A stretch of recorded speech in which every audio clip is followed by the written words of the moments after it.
All right, are you having fun? All right, so I'd like to introduce our first speaker, and she's a happily married mother of 7. She's an author, a brilliant artist whose paintings have been seen by thousands of people and have sold for thousands of dollars. If that life sounds like a dream, it was not always the case. At the age of 16, Julia Holcomb became the legal ward of Steven Tyler, the lead singer of the rock band Aerosmith. And her story of that phase of her life is chronicled in an article titled The Light of the World, the Steven Tyler and Julia Holcomb story. Since that very challenging and traumatic period in her life, Julia has gone on to become a wife, mother, and well-known speaker on the dignity and sanctity of human life. Her inspiring life story will be told in her upcoming book to be released by Ignatius Press. For more information about her book, you can go to rockbabybook.com. So please give an enthusiastic welcome to Julia Holcomb. Hi! I am so glad to be here with you at the Walk for Life in San Francisco. I'm going to begin talking with you today with a Bible verse. 1 John 1:9 tells us that if we confess our sins, He is faithful and just and will forgive us our sins and cleanse us from all unrighteousness. Today, I am going to be silent no more about the very worst sin I ever committed in my life. When I was just 16 years old, I met Steven Tyler of the rock group Aerosmith and former American Idol judge at a concert in Portland, Oregon. And we began a relationship that ended after a horrific, late-term saline abortion. You know, I never dreamed I would ever speak publicly about my abortion. There have been millions of abortions in the United States since Roe versus Wade, and almost 1 in 3 women have had an abortion. I am one of those women, and I want you to know, as a Silent No More spokesperson under Priests for Life, that with all my heart, I regret my abortion. Steven also expressed his regret for my abortion. He used the words, "Jesus, what have I done?" You know, Father Frank Pavone writes in his book, Ending Abortion, that abortion is a choice that leaves victims. He is so right. Abortion leaves a trail of victims. It takes the life of an innocent baby, and it leaves mothers and fathers wounded and grieving for that last child. It sends out a shockwave across the family, the community, and our entire nation. As I said, I never, ever expected to speak publicly about my abortion or my relationship with Steven. You know, I've been married for over 33 years, and I have 7 beautiful children. When I met my husband, I told him about my relationship with Steven before we married, because he needed to know that before he made a commitment to a lifelong relationship. But together, we had decided not to tell our 7 children. So they never knew about my past abortion or my relationship with Steven. That past had caused me so much grief. I did not want them to be touched by it in any way. I hoped that my abortion would never, ever touch their lives. You know, that wasn't going to happen. Steven described our relationship. He described my abortion and the fire that almost claimed my life in 2 books. But in his first book, he didn't use my name.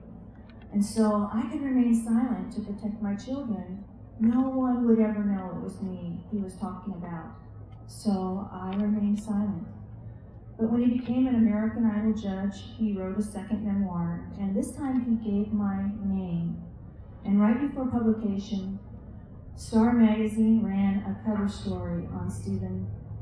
Inside that magazine, there were photographs of Stephen and I together.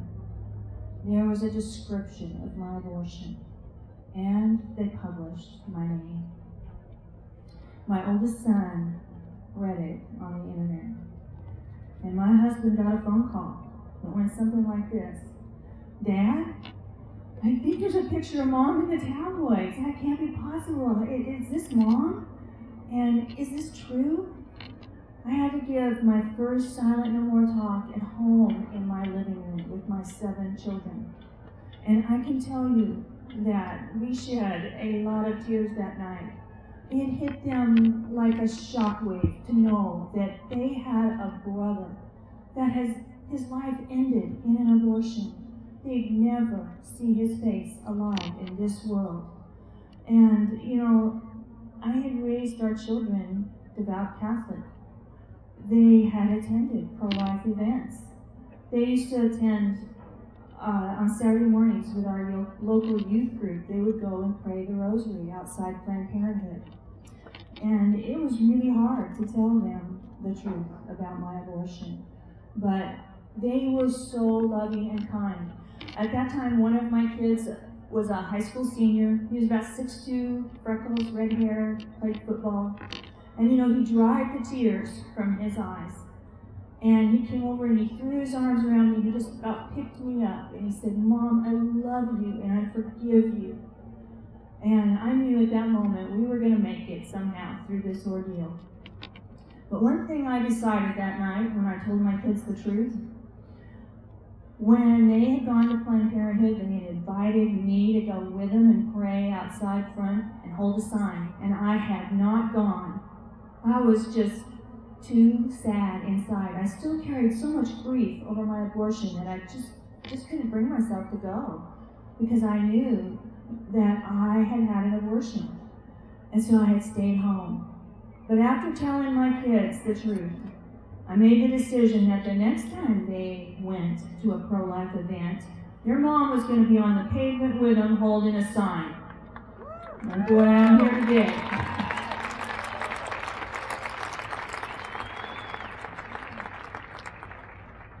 When I moved to Boston to live with Stephen, I was underage, and Stephen became my legal guardian so that I could live with him and travel on tour with the band. I can remember that I used to sit on the side of the stage and watch the band perform instead of going to high school. We'd be in a different town every day. And when I became pregnant, Stephen asked me to marry him. I remember just thinking, wow, this is amazing. I'm going to get married to this man I idolize, and together we are going to start a family. You know, it's funny in life, sometimes you can think that you are on the right path. But in reality, you are lost. And that's where I was. I was lost. I was on a path that would take me to the brink of death. And I would barely escape with my life. But I didn't know it. You know, Stephen had a change of heart. First, he let me know that we would not marry. And then he left on tour, leaving me alone in our apartment. And, you know, I was underage. I had had no prenatal care. I don't know how far along I was. I was at least 5 months pregnant. I had no car, no education, and no money. There was a fire in our apartment, and I woke up in a hospital. That's where Stephen told me that I was going to have an abortion.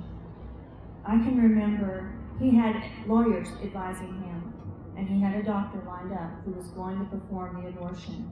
I can remember telling him no, and we argued for hours. In the end, I had to choose between Stephen and my baby. I could have that abortion or I could get out.